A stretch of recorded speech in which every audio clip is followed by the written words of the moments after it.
All right, ladies and gentlemen, boys and girls, children of all ages, welcome back to another episode of Pop Culture Junkies. More C2E2 acetate variant drama news from CGC. CGC actually changed their stance. Let's talk about it.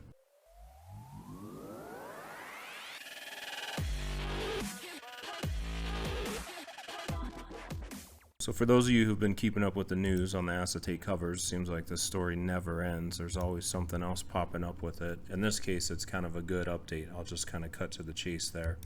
CGC actually came out with a statement and reversed a lot of their previous decisions. So I want to give them props for that. Thumbs up to CGC for actually, I think, doing the right thing here.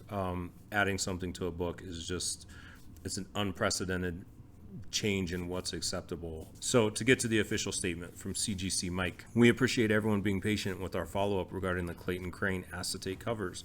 After discussions this past week, CGC will assign a qualified signature series label to comics that contain an acetate cover by Mr. Crane, as well as his signature that has been witnessed by a CGC representative. This also applies to the Ultimate Fallout facsimile edition that sold in C2E2. The grade assigned will take into consideration the grade of the acetate cover as well as the interior book. For those who have already submitted copies of the Ultimate Fallout issue to CGC, we will extend an opportunity to have Mr. Crane's signature applied to their copies so they receive the qualified signature series label. If a copy does not exhibit Mr. Crane's witness signature, the book will receive a qualified grade. Going forward, CGC will only certify artist-created covers that are first approved by CGC, and those covers must be signed by the artist through the Signature Series program to receive the qualified Signature Series label. The cover must be created by a published artist. So a few things to dissect here. One, it's a good change. There's some issues I have with the statement as a whole, and we can get into it. But I did give them that props for actually coming out and doing the right thing here. Hopefully the census has been adjusted to reflect that these books are qualified. I haven't had time to check that myself. One of the things I want to talk about in the statement is a sentence here. The grade assigned will take into consideration the grade of the acetate cover as well as the interior book. This leads me to believe that previously it only took into consideration the grade of the acetate cover or only the interior book. Why would they have to come out and specify that? Which seems to me like an excuse they're making for these 10.0s and 9.9s. Again, the ratios don't add up, guys. Clearly they purchased grades from you. That's the whole other issue here. Clearly there were purchase grades. The ratios of the grades given do not add up. When I look at other acetate covers, they do not have the ratios of 10.0s and 9.9s that only 30 books submitted to you did. You can't explain why these are such outliers, right? You have no explanation for this. The explanation is they purchased grades from you. That's the other part, and that's the even bigger problem because it calls into question the actual integrity of the entire grading system at CGC. It's still the reason why, even despite this apology, I don't know that I'm sending them any more Blue Label books. I've held out fast. I did say I'm not sending them anything Blue Label. I'm only doing SIG series, and then they announced like 6 artists that I wanted to get stuff signed from, so unfortunately I'm still giving them money on that avenue. I'll still be sending in for Peach Momoko. I'll still be sending in for Chichetto. I'll still be sending in for Lee. It is what it is. Unfortunately, this is the one avenue for me to obtain those kind of things. So even though I hate giving them the money for it, it's what I got to do. But when I read this statement here, you read between the lines with what they're saying. Why would you even have to come out and say that? Why would you have to come out and say that the grade assigned will take into consideration the grade of the acetate cover? Why? Why would you? Of course it would. Why wouldn't it? You're coming out and saying that because you're using it as a cover and you're grading the now interior cover as a page instead of giving it the same qualifications of an actual cover. So you can ignore all the damage they did to it when they stapled something onto it. Is ridiculous, to be honest. I think the fact that they're letting people who already submitted copies to CGC, they're going to help them get the signature applied, whatever. That's a nice thing to do. Like I said, as long as they're getting the qualified signature series label, I don't really give a shit about that part. The other part that I think I wanted to talk about is the going forward, CGC will only certify artist creators covers that are first approved by CGC, and those covers must be signed by the artist through the signature series program to receive the qualified signature series label. The cover must be created by a published artist. So 2 things here.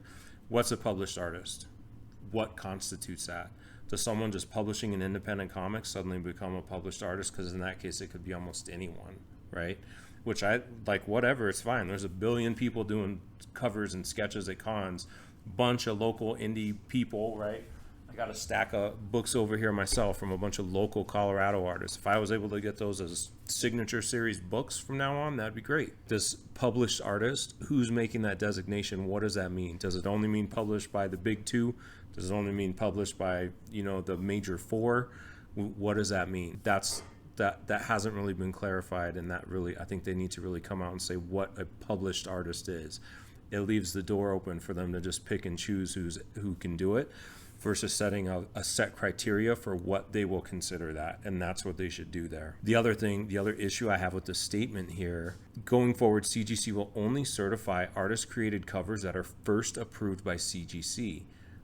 What does that mean, first approved by CGC?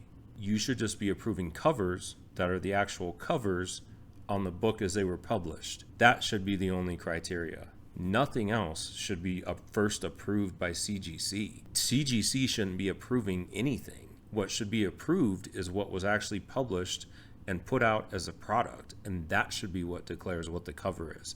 Not what CGC decides happens to be a cover or not a cover. Again, it's this weird gray area where they're trying to give themselves an out to kind of do this same shit in the future. It's almost like a half committal, but not a real committal. That wording isn't necessary unless you're trying to do something else, or something else has happened that's eventually going to come out that you're trying to build a reason for at this point. You wouldn't need to specify that it's only covers that are first approved by CGC. It should just be covers that are published on a book, period. So overall, with their statement, again, I'm still struggling to send them any blue labels, and that it goes back to those 10.0s and 9.9s.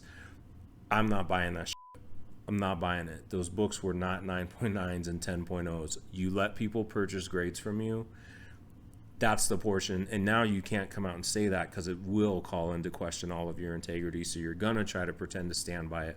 But those of us that submit books and know the volume of books that go in and the volume of acetate covers, Origin 2 had over 200 covers submitted to you with an acetate cover, and you're telling me not one was a 9.9, not one was a 10.0, but Clayton Crane submits 10 to 30 books to you, and at least one of them in each batch is?